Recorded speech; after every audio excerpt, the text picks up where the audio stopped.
श्रीमन्महागणाधिपतये नमः। श्रियं सरस्वतीं देवीं गणेशं स्कन्दमीश्वरं ब्रह्माणं वन्नीन्द्रादीनं वासुदेवं नमाम्यहम्। गुरुर्ब्रह्मा गुरुर्विष्णु गुरुर्देवो महेश्वरा गुरुर्साक्षात् परब्रह्म तस्मै श्री गुरुवे नमः। नारायण नमस्कृत्यं नरं चैव नरोत्तमं देवीं सरस्वतीं व्यासं ततो जयमुदीरयेत्। गीताशास्त्रमिदं पुण्यं यः पठेत् प्रयतः पुमान् विष्णोः पदमवाप्नोति भयशोकादिवर्जितः। ओम नमो भगवते वासुदेवाय। सभी के भीतर आत्म चेतना रूप स्थित, जीवन प्राण स्थित श्री परम परमेश्वर नारायण प्रभु को मेरा प्रणाम। श्रीमद् भगवद गीता की चर्चा करते हुए हम यहाँ छठे अध्याय की चर्चा कर रहे हैं, जहाँ भगवान श्री कृष्ण अर्जुन को ध्यान योग की शिक्षा दे रहे हैं। सगुणोपासना में सगुण परमात्मा के रूप के ध्यान का वर्णन भगवान ने यहाँ किया है। अब आगे निर्गुण निराकार के ध्यान योग की अंतिम स्थिति का लक्षण भगवान बतलाते हैं 18वें श्लोक में। यदा विनियतं चित्तमात्मन्येवावतिष्ठते निःस्पृहः सर्वकामेभ्यो युक्तम् इत्युच्यते तदा। अत्यंत वश में किया हुआ चित्त जिस काल में परमात्मा में ही भली भांति स्थित हो जाता है, उस काल में संपूर्ण भोगों से स्पृहा रहित पुरुष योग युक्त है, ऐसा कहा जाता है। यहाँ भगवान चित्त के स्थिर होने की बात कह रहे हैं। चित्त का स्थिर होना अर्थात आलस्य, प्रमाद, द्वंद्व से सर्वथा रहित होकर एकमात्र परमात्मा में ही निश्चल भाव से स्थित हो जाना, एक परमात्मा के सिवा किसी भी वस्तु की जरा भी स्मृति ना रहना, यही परमात्मा में चित्त का भली भांति स्थित होना है। तो यहाँ यह प्रश्न उठता है कि विषय भोगों की स्मृतियां और संस्कारों की स्मृतियां जो हमारे चित्त में छप चुकी है, चित्त उन्हें किस प्रकार भूल सकता है। तो ध्यान रहे कि अनंत जन्मों की स्मृतियां हमारे भीतर छुपी हुई हैं। प्रत्येक जन्म में हमने जो भी कार्य किए, वह संपूर्ण कार्य, वह संपूर्ण स्मृतियां हमारे भीतर है। परंतु अब वह स्मृतियां हमारे लिए उपयोगी ना होने के कारण वह चित्त के द्वारा विस्मृत हो गई है। इसी प्रकार जब बाह्य सुखों को चित्त नश्वर जान लेता है तथा अनुपयोगी जान लेता है, तब वह चित्त उन सभी वासनाओं की स्मृतियां भुला देता है तथा एकमात्र परमात्मा में स्थित हो जाता है। इसी को भगवान यहाँ चित्तम विनियतम विशेषण के द्वारा संबोधित करते हैं। साथ ही भगवान स्पृहा रहित होने की भी बात कहते हैं। तो जिस समय चित्त स्थिर हो जाएगा और विषय सुखों की ओर दौड़ने की उसकी सारी क्रियाएं शांत हो जाएगी, तो तो परम शांति और परमानंद के महान समुद्र एकमात्र परमात्मा में ही अनन्य स्थिति हो जाने के कारण एवं इस लोक और परलोक के अनित्य, क्षणिक और नाशवान संपूर्ण भोगों में वैराग्य हो जाने के कारण फिर चित्त को ना तो बाह्य किसी भी वस्तु की आवश्यकता रहेगी और ना ही किसी वस्तु को प्राप्त करने की आशंका रहेगी। इसी को यहाँ भगवान स्पृहा रहित होना कह रहे हैं। और इस प्रकार जिसका चित्त स्थिर हो गया है और अनन्य भाव से केवल और केवल परमात्मा में ही लगा हुआ है, उसी को ध्यान योग की अंतिम स्थिति यहाँ भगवान कह रहे हैं। 19वें श्लोक में भगवान दीपक का उदाहरण देते हुए ध्यान काल में परमात्मा में ही अचल चित्त की अवस्था के बारे में बता रहे हैं। यथा दीपो निवातस्थो नेंगते सोपमा स्मृता योगिनो यच्चित्तस्य युञ्जतो योगमात्मनः। जिस प्रकार वायु रहित स्थान में दीपक चलायमान नहीं होता, वैसे ही उपमा परमात्मा के ध्यान में लगे हुए योगी के जीते हुए चित्त की कही गई है। जब तक दीपक बाह्य वायु के संपर्क में आता है, तब तक दीपक की जो लो होती है वह चंचल रहती है और इसी चंचलता के कारण वह दीपक अपना पूर्ण प्रकाश प्रकाशित नहीं कर पाता है। वह लो अपनी शक्ति बाहरी प्रहारों को रोकने के लिए ही करने लग जाती है। उसी प्रकार जब चित्त बाहरी भोगों और बाहरी सुखों से प्रभावित हो, तो दीपक की लौ की भांति ही वह चित्त अपने स्वरूप में स्थित आनंद को नहीं पहचान पाता है और अपने प्रकाश को खो बैठता है। परंतु जब कमरे के संपूर्ण द्वार बंद हो और बाहरी वायु भीतर ना आए, तब वह दीपक की लौ स्थिर हो जाती है और अपने पूर्ण प्रकाश को प्रकट करती है।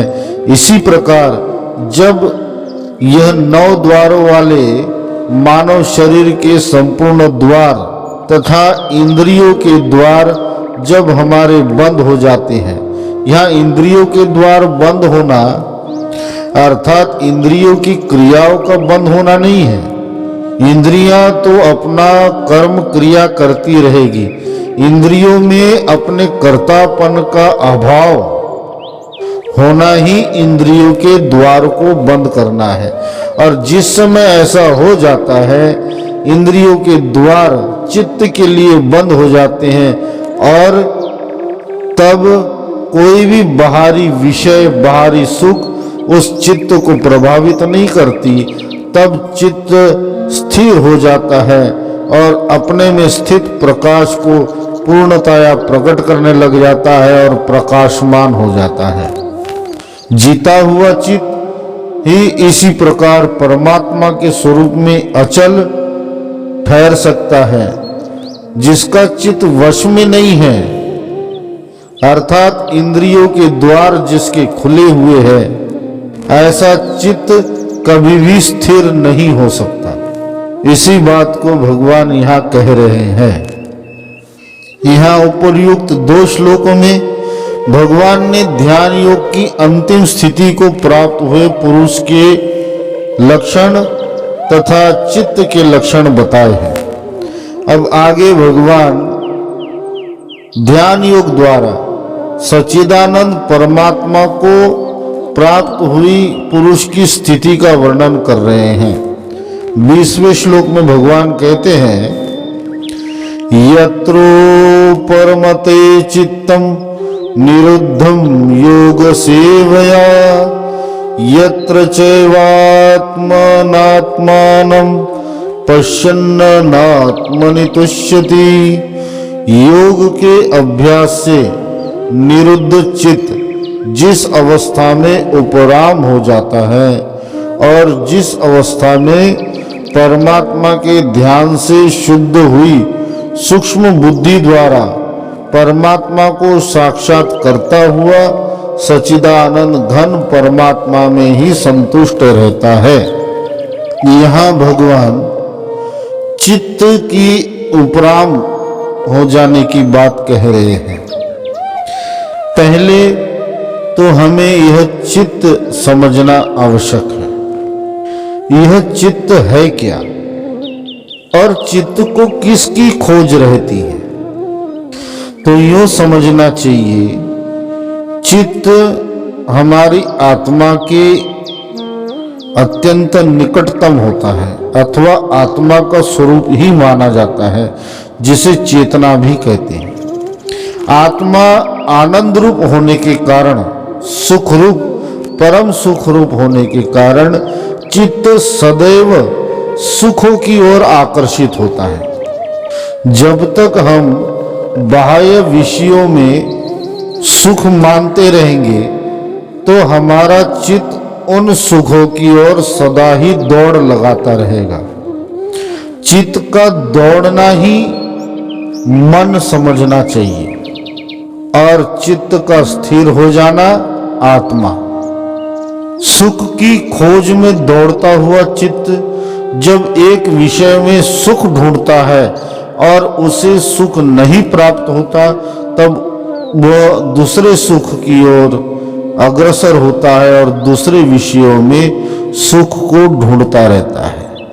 जब तक हम बाह्य वस्तु में सुख को मानते रहेंगे तब तक यह चित्त हमारा निरंतर दौड़ता रहेगा, और जब तक यह दौड़ता रहेगा तब तक यह चित्त उपराम नहीं हो सकेगा। चित्त के उपराम होने का केवल और केवल एकमात्र ही साधन है, जिस कारण चित्त हमारा दौड़ रहा है उसे वह प्राप्त हो जाए। चित्त सुख प्राप्ति के लिए दौड़ रहा है।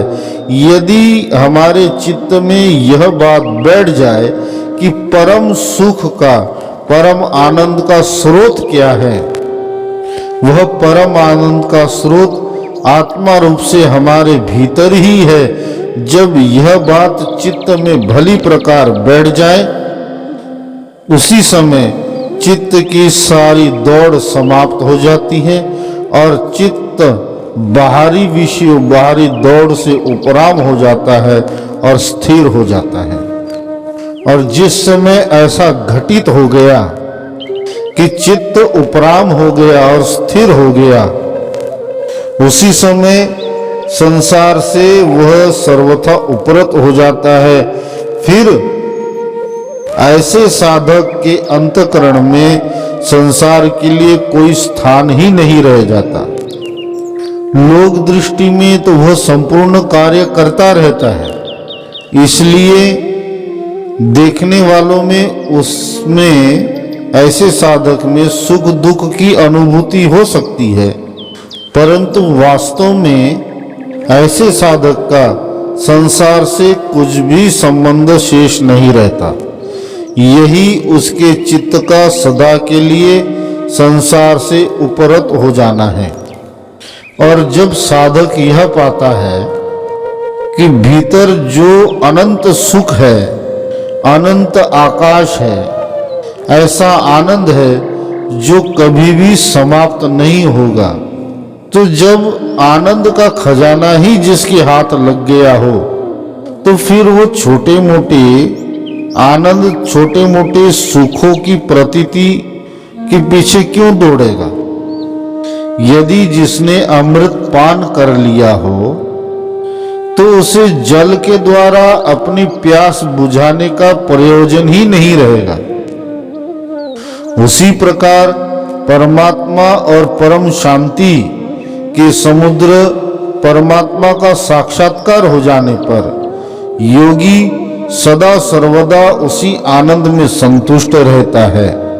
उसे किसी प्रकार के बाहरी सुखों का, सांसारिक सुखों की आवश्यकता ही नहीं रहती है, क्योंकि अब परम सुख परमानंद में वह स्थित हो चुका होता है।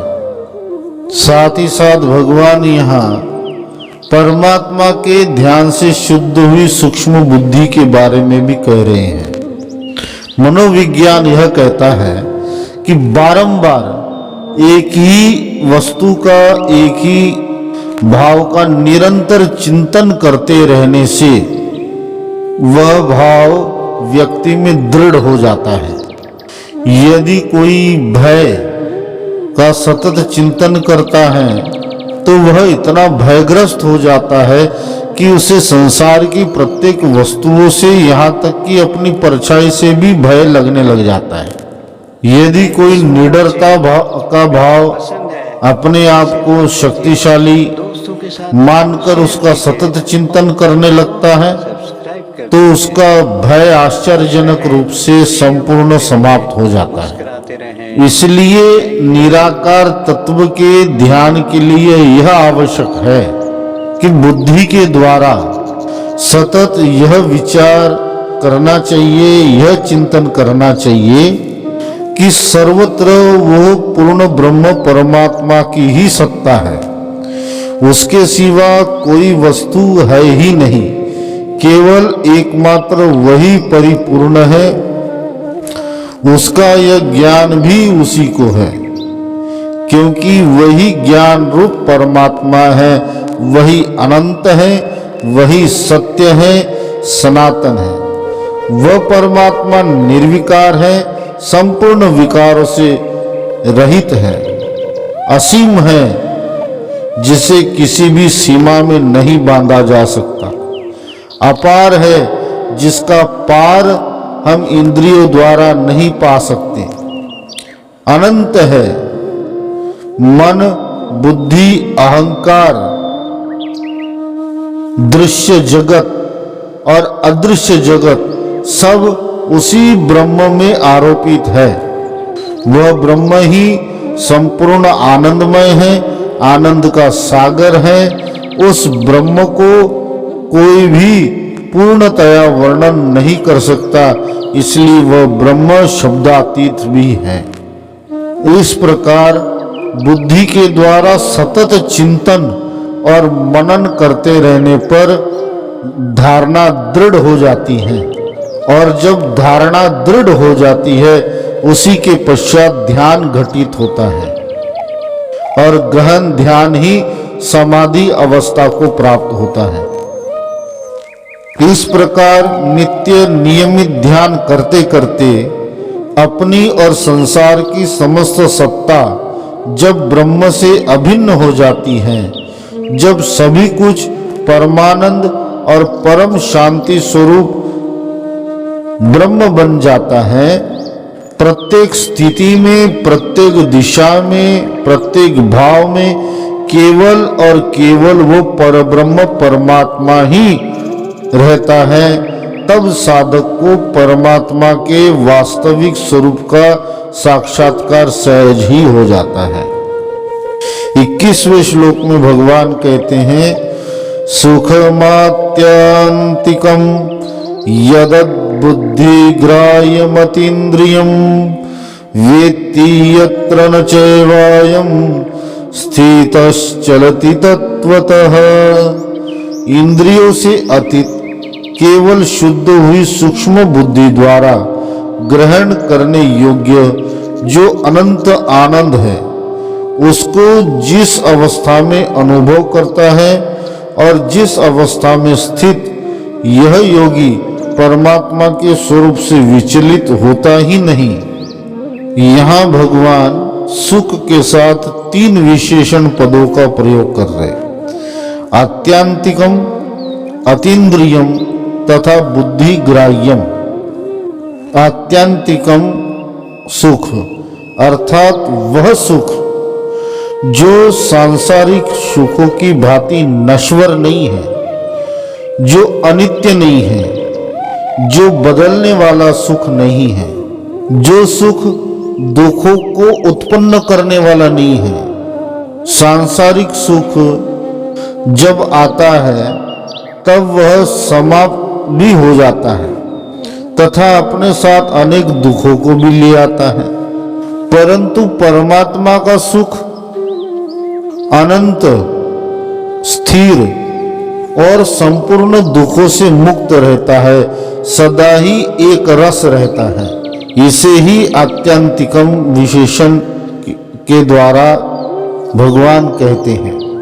अतीन्द्रियम अर्थात इंद्रियातीत सुख, जिस सुखों को हम इंद्रियों द्वारा भोगे जाने पर प्राप्त करते हैं, जो रजोगुण प्रधान सुख इंद्रियों द्वारा भोगा जाने वाला होता है, उस सुख से सर्वथा भिन्न इंद्रियातीत सुख अर्थात जिस सुख को प्राप्त करने के लिए इंद्रियों की कोई भी आवश्यकता नहीं होती, ऐसे परब्रह्म परमात्मा ही यहाँ सुख नाम से कहे गए हैं।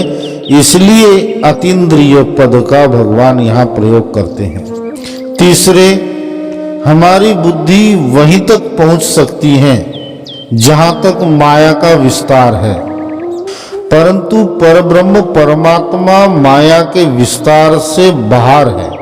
माया के विस्तार से भी अनंत गुणा, जिसकी कोई सीमा ही नहीं है, वह परब्रह्म परमात्मा का विस्तार है। इसलिए बुद्धि कभी भी वहां तक पहुंच नहीं सकती, परंतु जिस प्रकार स्थिर जल में अथवा किसी दर्पण में विशाल अनंत आकाश का प्रतिबिंब पड़ता है तथा जो चंद्रमा हमारी पहुंच से दूर है ऐसे चंद्रमा का प्रतिबिंब पड़ता है, ठीक उसी प्रकार भजन, ध्यान, विवेक, वैराग्य आदि के अभ्यास से शुद्ध हुई बुद्धि में उस परम सुख परमात्मा का, उस परमानंद का प्रतिबिंब पड़ता है। इसलिए भगवान यहाँ बुद्धि ग्राह्य पद के द्वारा संबोधित करते हैं। और इस प्रकार यह तीनों विशेषण जिस योगी में घटित हो गए हैं, ऐसा योगी ध्यान काल में उस अनंत सुख का अनुभव करता है। परंतु यदि वह सुख केवल ध्यान काल तक ही सीमित रहे तब भी वह अक्षय सुख नहीं कहा जा सकता। अक्षय सुख तो वह है जिसमें ध्याता, ध्यान और ध्येय यह तीनों एक रस हो जाए, तब ना तो ध्याता रहे, ना ध्यान करने की क्रिया का अभिमान रहे और ना ही ध्येय भिन्न रहे। यह तीनों एक रस रूप हो जाए, तब अपने आप प्रकट होने वाला जो स्वरूप है, जो आनंद है, उसी को परमानंद का, ब्रह्म का, निराकार तत्व का अनुभव कहा जा सकता है। परमात्मा का साक्षात्कार हो जाने पर ध्याता, ध्यान, ध्येय की त्रिपुटी एक रस हो जाने पर योगी की उसमें सदा के लिए अटल स्थिति हो जाती है। वह फिर कभी भी किसी भी अवस्था में किसी भी कारण से परमात्मा से अलग नहीं हो सकता। 22वें श्लोक में भगवान कहते हैं, यम लब्ध्वा च परम लाभम मन्यते नाधिकम ततः यस्मिन् स्थितो न दुःखेन गुरुणापि विचाल्यते। परमात्मा की प्राप्ति रूप जिस लाभ को प्राप्त होकर उससे अधिक दूसरा कुछ भी लाभ नहीं मानता और परमात्मा प्राप्ति रूप जिस अवस्था में स्थित योगी बड़े भारी दुख से भी चलायमान नहीं होता। साधारणतया लाभ और हानि की परिभाषा क्या है? लाभ उसे कहते हैं जिसे प्राप्त कर हमें आनंद की अनुभूति होती है, और हानि उसे कहते हैं जिसके घटित होने पर हम दुखों में घिर जाते हैं। तो स्वाभाविक ही है, जब परमानंद स्वरूप परमात्मा का साक्षात्कार, उनके परमानंद की अनुभूति हो जाए, तब कभी ना समाप्त होने वाला सुख उसे, उस साधक को प्राप्त हो जाता है। उस समय उसकी दृष्टि में इस लोक और परलोक के संपूर्ण भोग, त्रिलोकी का राज्य और ऐश्वर्य, मान बढ़ाई, जितने भी सांसारिक सुख साधन हैं, वह सब रसीन हो जाते हैं, क्योंकि अनंत सुख को ऐसा साधक प्राप्त हो चुका होता है। उसी को लाभ यहाँ कहा गया है।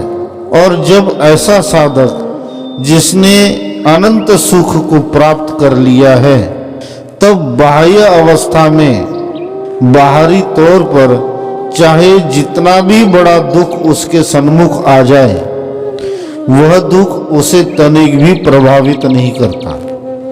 12 ज्योतिर्लिंगों की कथा में, घुश्मेश्वर की कथा में यह आता है कि भगवान शिव की परम भक्त जो घुश्मा थी, उसी की सौतन उसकी बहन ने उसके युवा पुत्र की हत्या कर दी। उसके सामने उसके पति ने उसके पुत्र के शरीर के कटे हुए टुकड़े तक सामने लाकर रख दिए, परंतु अपने एकमात्र पुत्र के शव के टुकड़े देखकर भी, अत्यंत महादुख होने पर भी उसका मन शिव भक्ति से तनिक भी विचलित नहीं हुआ, और इसी अविचल भाव के कारण उसे साक्षात भगवान शिव की दर्शन प्राप्त हुए।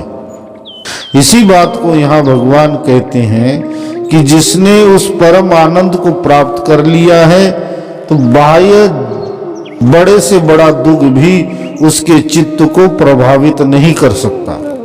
जब साधक ने अपने अथक प्रयास तथा वैराग्य के द्वारा अपने कर्ता भाव को ही त्याग दिया हो, तब उसके सुख और दुख का कोई भोक्ता ही शेष नहीं रह जाता।